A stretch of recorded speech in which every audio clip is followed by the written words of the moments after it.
I was surprised when I looked back through my videos to note that I never did a video on Into the Cess and Citadel. This is a companion volume to Into the Weird and Wild, which is one of my favorite supplements. And I did a video on this one. You can see the link to that video up here. And while Into the Weird and Wild has to do with wilderness, travel, survival, hunting, tracking, etc., Into the Cess and Citadel has to do with cities. It's all about cities and urban adventures. And despite the bright color of the book, it is as dark and twisted as Into the Weird and Wild. And it is, I think, one of the urban supplements out there are not as plentiful as dungeon supplements or even wilderness supplements, I don't think. So this stands as a significant volume in that little sub area, and just in and of itself is really fantastic. It is published by Feral Indie Studio and Wet Ink Games. I purchased this a while ago. I can't remember where I got it from, but I think I'll try to put a link to where it's currently available online. We will just take a quick look through it and look at it's called a supplemental TTRPG book for those seeking to incorporate a strange, colorful, and terrifying city into their RPG. It contains rules for traveling and surviving in a city, including exploration, traffic, and hazards, tools for generating unique urban factions and their complicated relationships. I think we're going to start there. Step-by-step guides for generating and running 3 unique city landscapes: a megacity, a dungeon-like undercity, and the dangerously opulent spires. 50-plus monsters, ranging from depraved aristocrats, sewer walruses, and dire pigeons, magical artifacts, curious spells, diseases, 100 locations, and more, all written in a system-neutral format for use in most RPGs. And I said I'm going to start with the factions because this is a way of immediately creating the beginning of a story through the creation of a location. And there's a very simple way of creating the tension here, and it is as follows. The second section of the book talks about building a city, and it starts out by giving you some overall direction about city adventures and why have a city adventure, including the fact that the dangers of the city are highly organized and reactive, so that as long as adventurers follow the rules, they may be able to avoid problems. But it is also overflowing with life and social connections, so it presents opportunities for your adventurers. In terms of creating the city, the instructions here are super useful, very simple, but effective. You are going to be drawing 2 concentric circles on a piece of paper, and these are going to represent the city. The center will be those who rule, and the outside circle will be those who follow, and then outside of the city will be those who struggle. And you have some D6 tables here that you can roll on for all of these values. So for example, you could say those who rule the city is a grand guild. Those who follow are the enforcers of the guild. And you can see right away with just that very simple 2d6 roll, you can have the beginnings of a world, of a story that has to do with whatever that guild is and the enforcers of that guild. And then those who are going to be struggling with that will be local businesses. So it could be, depending on what you make the guild and the enforcers, an entire story. Maybe your party or your person is part of a local business trying to survive in the world. And a completely different role is going to give you, well, The ruling is an occult circle, and the followers, well, we'll make it different here. The followers are a crime syndicate enforcing this occult, and then those who are struggling are the neighborhood watch, the civilians in the city. So with a very basic setup here, you are being given the foundations and structure of an environment. And then within the book itself, you are given much more information about all of the various factions that are mentioned here. So you are given some D6 options for what the people might be, the various guilds that there could be.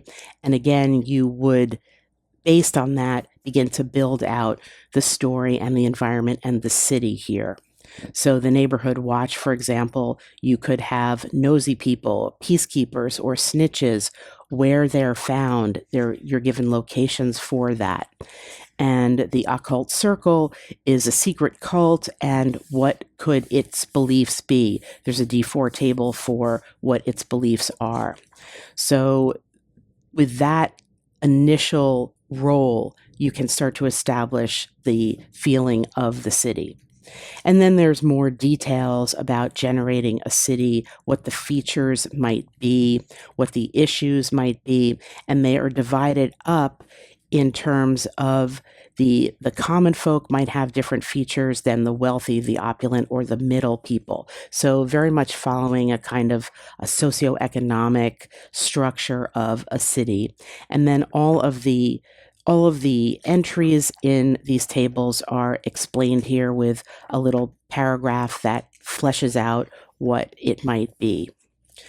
You are given, moving more localized, you're given some basic instructions about how you can roll D6s to create a building and what might be in that building. And again, within the tables here and the rooms, you're given subtables of 1d6 atmospheres for the building, and then within that, further nestled tables, 1d6 or 1d3 tables of what might be, for example, a heap of junk in the room, what that could actually be.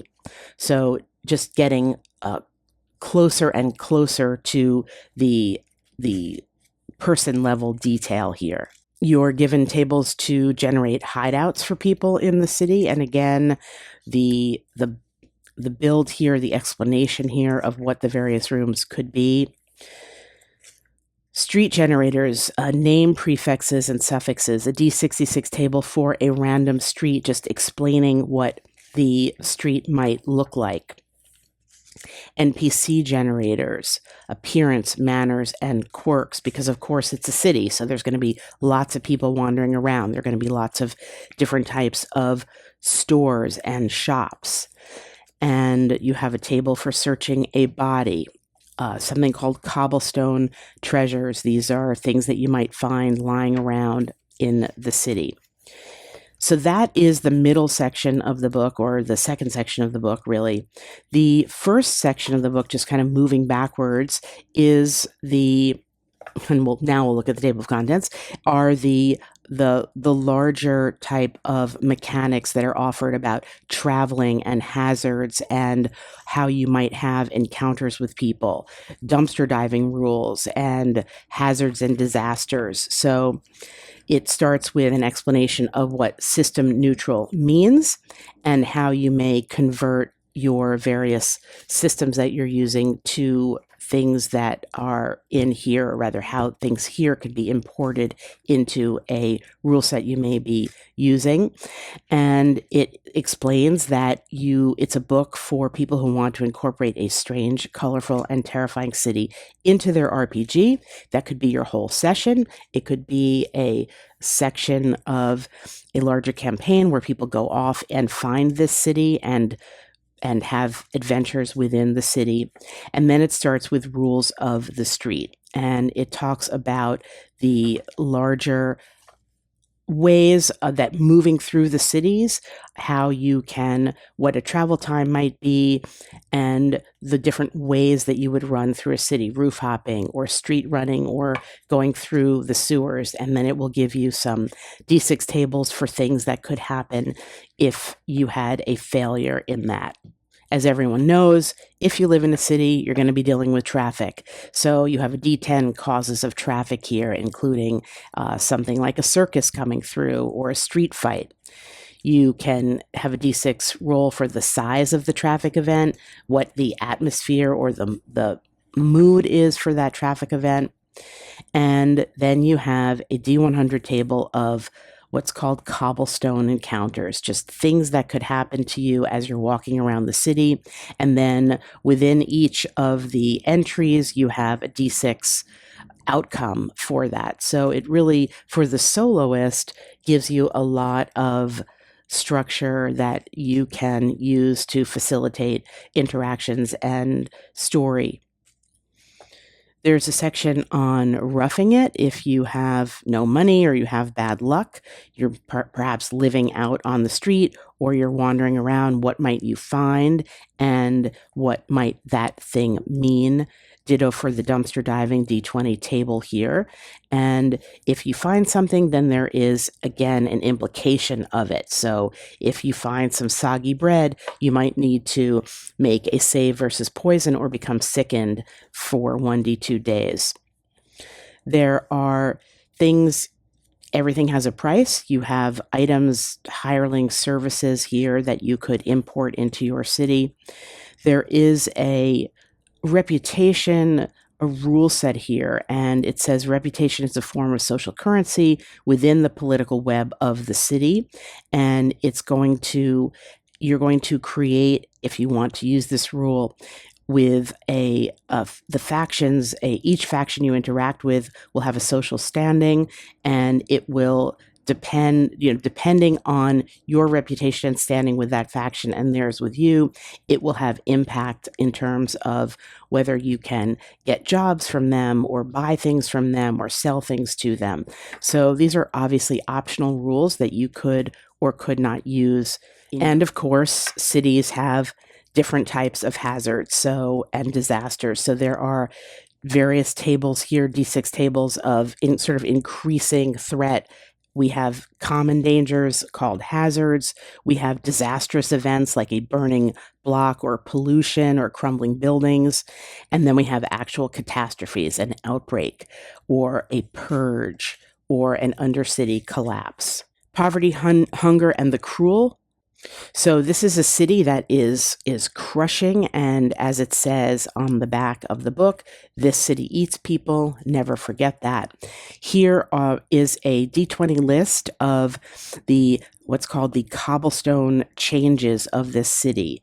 These are a random chart of traits, injuries, or within the devoured by the city rules below, which has to do with the characters being victimized by the city and actually what happens with that, how you are wounded, what type of outcome do you have, and these are some of the things that can happen to you from the city. So perhaps you have a sewer allergy, or you have a nibbler infestation, which is, to a city dweller, something quite fearsome. You also have cobblestone boons. You may have things that the city gives to you that are positive. And in the context of this kind of sickened world, the boons themselves are a little bit sick. So for example, you may have something like sordid guts. Your body becomes capable of digesting the most hard of meals. You gain advantage on avoiding sickness or disease from befouled foods. Or you may become a tunnel walker so that you can safely navigate the tunnels and the dangers along the way. That said, sickness lurks in this city, and of course, there are a D20 table of diseases with the very detailed, that I won't read, disease descriptions of arcane emissions or the candle wax death. This is a full body disease that causes flesh, organ, and bone to act like candle wax. And what would a city be without beasts and enemies within it? And there's a description here about how to read the stat blocks and how to interpret these perhaps for the various rule sets that you're using. And we'll take a look at them. They're very city specific in such a great way. So we open up here with a brick tick, the sound of shifting granite as if a small section of the wall is moving. Then the tiny pensive clicks. A single brick sporting an array of knuckled spider legs shifts against the wall of identical material. The brick tick is an animated brick with a series of spider-like legs protruding from its body. It makes its home by burrowing into stone and brick walls, replacing missing bricks and slowly taking on the physical attributes of its home wall.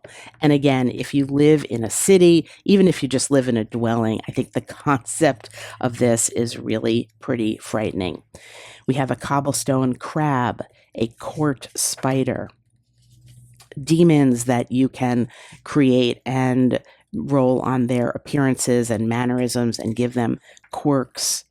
We have a dire pigeon. This is a feral kind of pigeon. They're a dangerous menace. They are a monstrous counterpart to its common cousin, standing 2 heads taller than the average person. It is a predator and scavenger that plagues the streets and roofs of the city. That's pretty fearsome, because pigeons alone are pretty fearsome sometimes. Fists of the city. This is standing as tall and broad as a war horse. The fists of the city appear as enormous monstrous knights clad in ornate iron armor. They wield massive crushing weapons and hammers. And of course, there is a garbage shambler. Rancid, sickening smells penetrate your nostrils while the sound of labored groans echo in the city. A mound of rotten filth, loose cobblestones, and rusted metal spills across the ground toward you. Its body opens up in the shape of a crude mouth, a maw filled with teeth of stone, metal, and broken glass.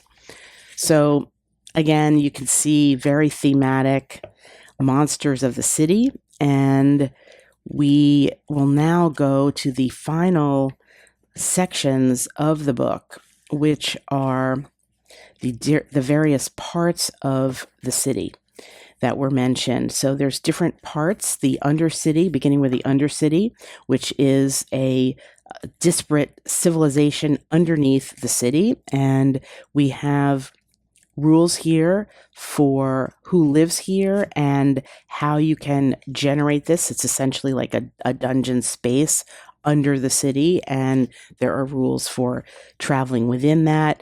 Landmarks, 1d20 undercity landmarks here. And again, you can, because everything is very helpfully, well, almost everything is very helpfully numbered. There's one section that isn't, which we'll mention at the end, but for these parts of the city, very helpfully numbered. So you could just really roll a d20 and find yourself in a place, say the drip. An overwhelming smell of burning candles fills the hot air as wax stalactites the size of watchtowers pour into the bubbling ponds of molten tallow and fat.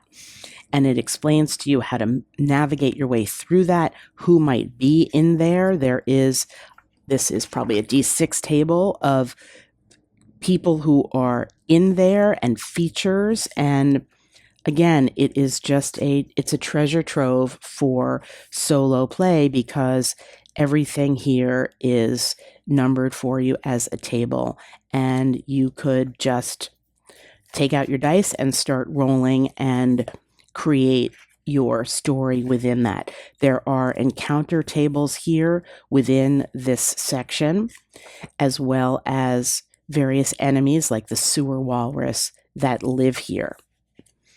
And for each of these sections, we also have, because it's part of the city, there are goods and services that are offered with some prices. You could live under here. You could even go to a tavern under here and get a drink. You can find trinkets and treasure here. And you can see just the wealth of random tables and material that is in this book. Another section of the city are the spires, grandeur, rising high. And we have within this The characters who live here, these are the nobles will be living here. What do the nobles want? This is the faction that's here. And you have a very similar D6 roll to determine how many rooms you have, how many towers you have to generate these spires. And the same situation, the same setup here with the 1d20 spire rooms table. And then within that, for example, a tea room, you have a d6 table of what type of tea you might be encountering there. There's a greenhouse. There's a dining hall, very civilized, the polar opposite of what we just saw. There's also the D20 encounters table for the spires and the enemies and NPCs that live within the spires and what they want, what they do, what they have.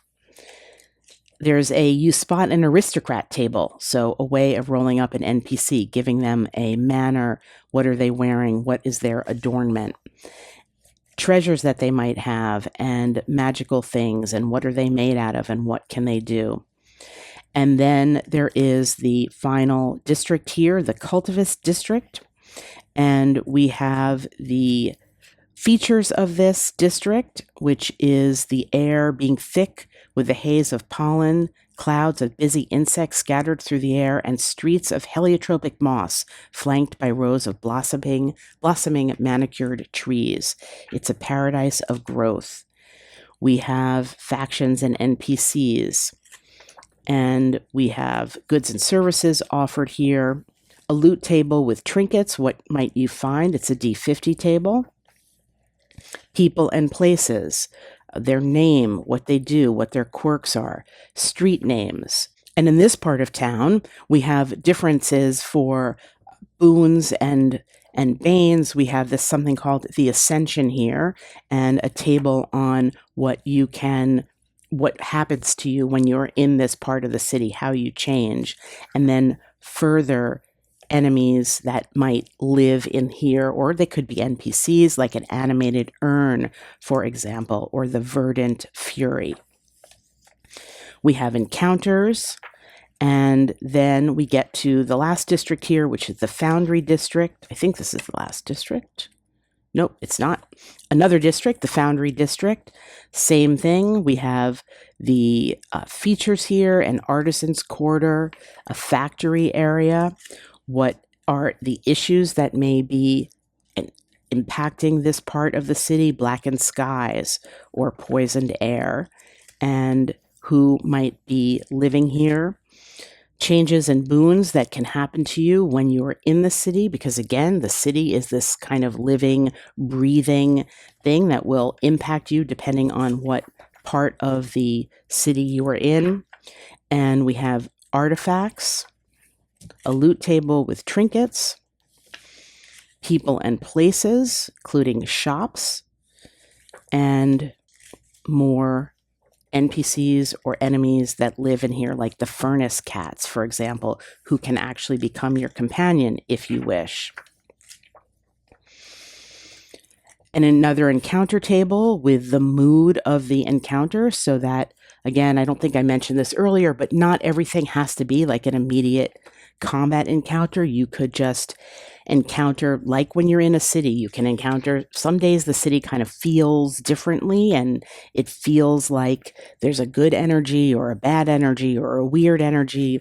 And so these encounter tables with the mood on them is, I think, of a very kind of urban thing, because you can walk out of your apartment one day in the city and it just kind of feels a certain way. It's hard to explain if you haven't experienced it, but I think this mood table captures that very much. And then we have the archivist district here.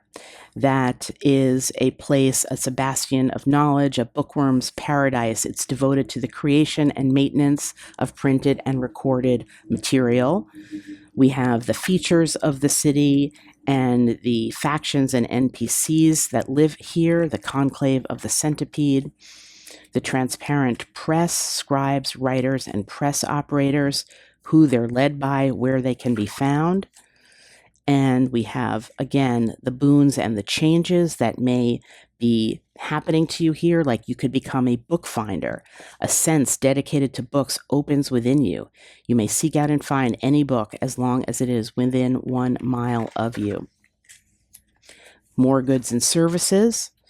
And we have artifacts here. Again, the artifacts are not numbered in any of these sections, but you could obviously, if you wanted to, I don't know how many of those there are, you could number those yourself and roll randomly to get something like a vexing monocle or a vicious quill. And then we have another D50 loot and trinket table, as well as people and places, street names. So you could just create an entire map if you wanted to, and that could be your game. You could just spend time rolling on the various tables here in the various sections of your city, and that would be the game that you played. Wonderful NPCs, enemies here, a grimoire mummy, for example. The smell of ancient vellum and the sound of crumbling pages. Something stirs from its slumber and slowly steps into view. A mortal corpse bound in sheets of illuminated vellum gazes at you. Its eyes crackle with arcane fire, and its expression is unkind. More encounters with the mood table. And then the final section of the book, even more random tables, artifacts, and spells. These are, again, an unnumbered listing here of artifacts throughout the city that you might find. A fascist bane, a grifter's deck, jester's scales, and then D100 locations, again, unfortunately, also unnumbered here. This is probably the most unfortunate case of unnumbering, but there are D100 locations that you could obviously number yourself or count out if you wanted to just roll on them randomly to add in a flea market or floating ponds or a great collapse. The infamous day in city history was complete and utter destruction. You're going to destroy at least 5 city blocks, and these are the remains. There's a once decadent spire that's still there. The prized rubble is often changing hands between different crime lords, despite unauthorized rummaging being illegal and punishable with execution. Or you have Troubadour's Way, a brightly painted and colorful road that is always filled with a raucous parade. Revelers fill the streets at all hours as the festivities continue without end. And then at the very end, there is a suggestion of different ways or things to create in your city adventure, landmarks, people, divisions and districts, different ways to keep track of things that happen in your adventures, time, like how often things will happen, how often hazards will happen, travel, danger, and what wealth can actually mean. And then there's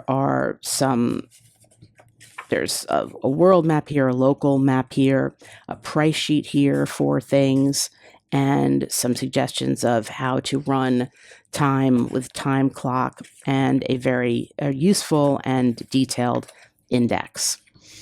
And that is a look inside into the Cess and Citadel. It is a hugely packed supplement for creating a city, running a city, taking characters and just rolling on the random tables here and giving them something to do within the city. For playing any type of urban adventure, it is phenomenal. As I said, the only thing that is, to my mind, just so disjointed about it is the cover, the color of the book. And I think it is a little bit more accurate to think of it as looking this color than this color, because this is a kind of grimdark live city that is out to transform you and change you, maybe in some good ways, but not always.